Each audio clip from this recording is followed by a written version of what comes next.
नमस्कार,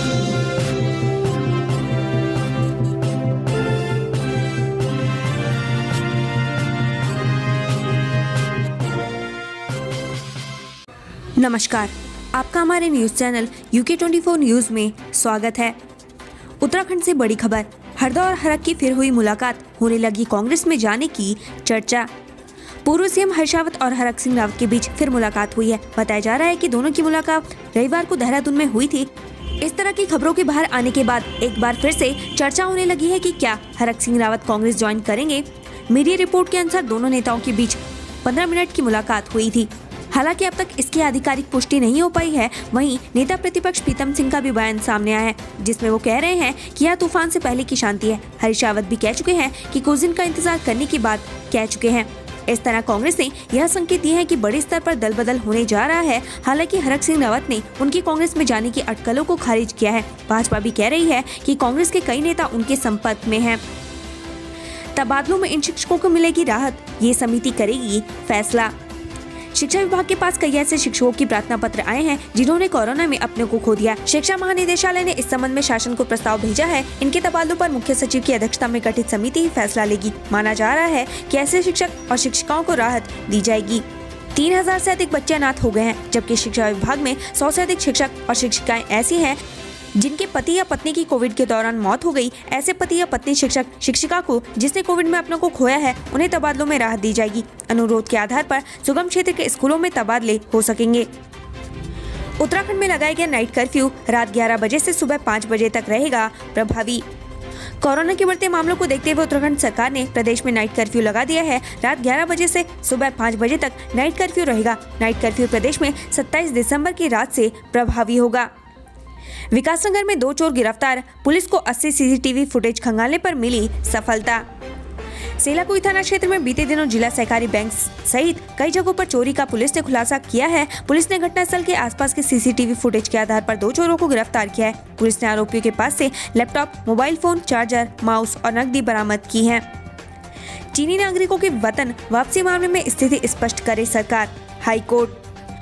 उत्तराखंड हाईकोर्ट ने 4 चीनी नागरिकों को वतन वापसी को लेकर दायर याचिका पर सुनवाई की। इस मामले को सुनने के बाद न्यायमूर्ति मनोज कुमार तिवारी की एकल पीठ ने सरकार से शुक्रवार तक फिर से अपनी स्थिति स्पष्ट करने को कहा है, जबकि आज भी सरकार को इस मामले में कोर्ट के स्पष्ट अपनी स्थिति स्पष्ट करनी थी। 4600 ग्रेड पे को लेकर पुलिसकर्मियों के परिजनों ने किया CM आवास कूच, हिरासत में कई महिलाएं। उत्तराखंड में पुलिसकर्मियों की 4600 ग्रेड पे की मांग पर अभी तक कोई ठोस निर्णय नहीं लिया गया। इसे लेकर पुलिसकर्मियों के परिजनों में भारी नाराजगी है। यही वजह है कि अब उन्हें मुख्यमंत्री आवास कूच करना पड़ रहा है। आज भी पुलिसकर्मियों के परिजनों ने 4600 ग्रेड पे की मांग को लेकर CM आवास कूच किया, लेकिन पुलिस ने प्रदर्शनकारी महिलाओं को हाथी बड़खला में बैरिकेडिंग लगाकर रोक दिया। कांग्रेस के कार्यक्रमों से प्रीतम सिंह गायब, हरीश रावत बोले रस्सी से बांधकर रखना होगा।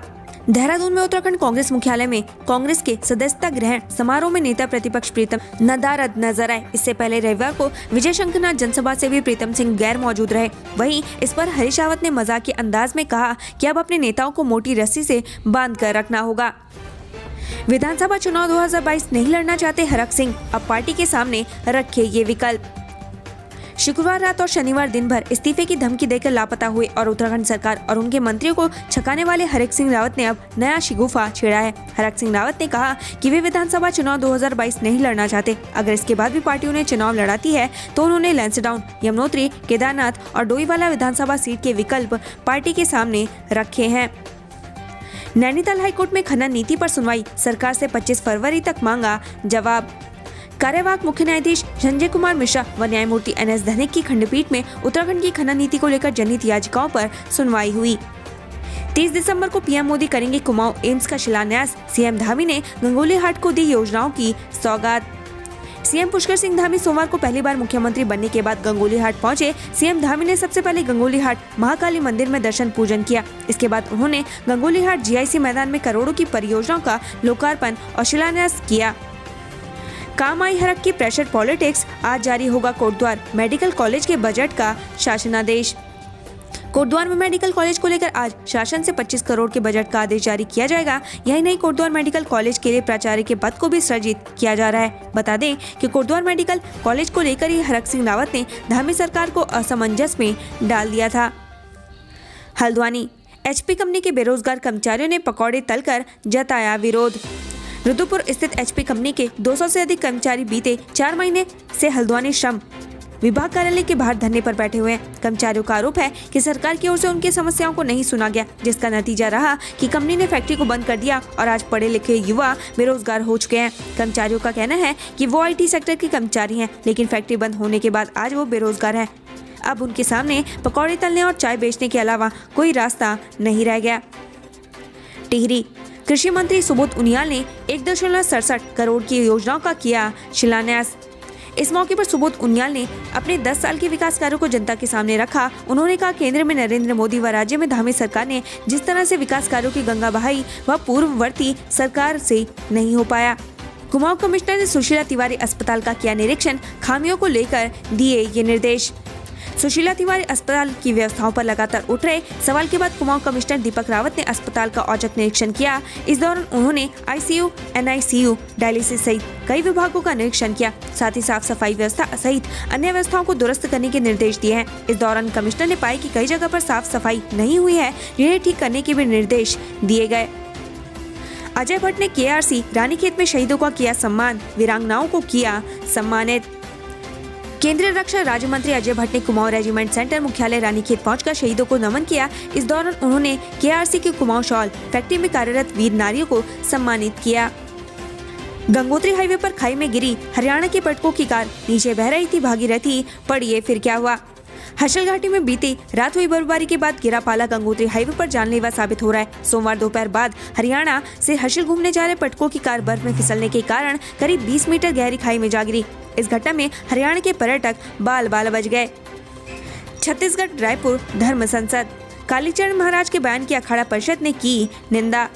छत्तीसगढ़ रायपुर में हुई धर्म संसद में कालीचरण महाराज के बयान की हरिद्वार के संतों ने निंदा की है। अखिल भारतीय अखाड़ा परिषद के अध्यक्ष महंत रविंद्र पुरी ने कहा, जो लोग पाखंड कर समाज में विष फैलाते हैं, ऐसे लोगों पर शासन को अंकुश लगाना चाहिए।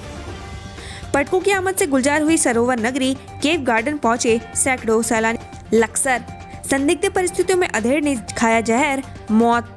लक्सर में संदिग्ध परिस्थितियों में जहर खाने में 50 साल के शख्स की मौत हो गई है। पुलिस के मुताबिक इस शख्स ने कुछ जमीन गिरवी रखी थी और उसी को लेकर आए दिन परेशान रहता था। ऋषिकेश, ओमिक्रॉन की दस्तक से मायूस पर्यटन व्यवसाय, 20% भी नहीं हुई प्री बुकिंग। काशीपुर में पकड़ा गया बीड़ी नाम का स्मैक तस्कर, भाई भी गिरफ्तार। काशीपुर पुलिस ने 8.2 ग्राम स्मैक के साथ 2 लोगों को गिरफ्तार किया है। पुलिस के मुताबिक दोनों आरोपी सगे भाई हैं और स्मैक के धंधे में लिप्त हैं। काशीपुर में सड़क हादसों में 2 लोगों की मौत। काशीपुर में 2 अलग अलग सड़क हादसों में 2 लोगों की मौत हो गई। पुलिस ने दोनों शव को कब्जे में लेकर पोस्टमार्टम के लिए भेज दिया। वहीं पुलिस मामले की जांच कर रही है। मिशन 2022, यूकेडी ने भी खेला वादों का नया दाव। पहाड़ में युवाओं को मिलेंगे 400 रुपए प्रतिदिन।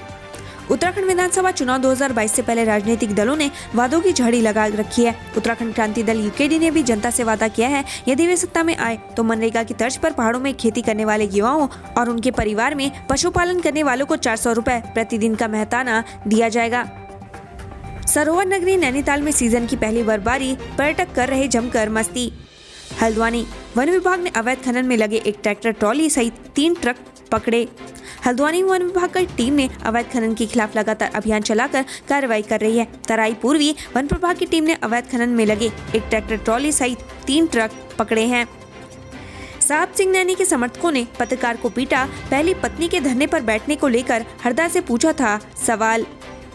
उत्तर प्रदेश के पूर्व एमएलसी रहे साहब सिंह सैनी कांग्रेस के टिकट पर लक्सर विधानसभा सीट से चुनाव लड़ने का मन बना रहे हैं, लेकिन टिकट मिलने से पहले ही उनके समर्थक अराजकता पर उतर आए हैं। साहब सिंह की रैली में आए हरीश रावत से जब सैनी की पहली पत्नी के धरने के बारे में पूछा गया तो सैनी के समर्थकों ने पत्रकार को पीटा। साहब सिंह सैनी के बुलाए सम्मेलन में कांग्रेस अध्यक्ष गणेश गोदियाल भी आए थे। बागेश्वर, 354 वाहनों पर परिवहन विभाग का 2.5 करोड़ का टैक्स बकाया, कार्रवाई शुरू। बागेश्वर में परिवहन विभाग ने टैक्स नहीं जमा करने वाले वाहन स्वामियों के खिलाफ कार्रवाई शुरू कर दी है। विभाग ने बीते शुक्रवार को 2 वाहन सीज किए हैं। देहरादून, पूर्व राज्य मंत्री के साथ हुई मारपीट का मामला पहुंचा कोतवाली, इनके खिलाफ मुकदमा दर्ज। पूर्व राज्य मंत्री राजेंद्र शाह के साथ मारपीट का मामला कोतवाली पहुंच गए। बता दें कि राजेंद्र शाह ने शहर कोतवाली में उनके साथ हुई मारपीट मामले में मुकदमा दर्ज करवाया है। कोतवाली पुलिस ने रितेश छेत्री, सूरज छेत्री, मोहित मेहता, अजय रावत, मोहन काला, अमन एवं अमन्य के खिलाफ मुकदमा दर्ज किया है। आपको बता दें कि बीते दिनों कांग्रेस भवन के अंदर हरीश रावत समर्थकों ने राजेंद्र शाह के साथ मारपीट की थी, जिसका वीडियो सोशल मीडिया पर जमकर वायरल हुआ था। उत्तराखंड से संबंधित ऐसी ही खबरें पाने के लिए हमारे चैनल को लाइक व सब्सक्राइब जरूर करें। धन्यवाद।